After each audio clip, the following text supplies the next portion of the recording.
All right, I want to remind you, Pomp and Pony podcast tomorrow. We talk to Ben Howland, former Pitt coach. He's now with Mississippi State, taking 4 teams to the NCAA tournament.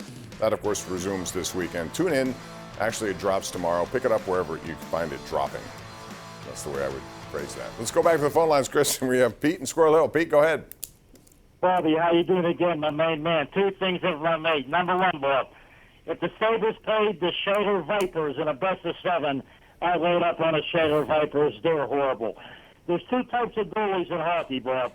There's one who gives up a bad goal and can't wait for the next shot to stop it. Bernie Perrant used to say if he gave up a bad one, he hoped the next chance was a breakaway so he could stop it. I'm afraid this guy in Philadelphia, Bob, he's only 21 years old. I think he's psychologically destroyed. When he gives up a bad goal, I think he's done for the rest of the Chris night. brought that up. In fear. They're in a lot of trouble. Thanks. Yeah, they are. And that's the problem they have now. And, you know, Brian Elliott's their backup, but he's struggled when he's been in there too, Chris. So they got problems. You see how quickly it can go away at that position. I think it's one of the most it might be the most mentally precarious position in all of professional sports. That's exactly what I was going to bring up. There's a guy who wins 2 Stanley Cups while technically a rookie and is nails basically in both of the runs when he's healthy in the second run. And now he looks like he can't play the position.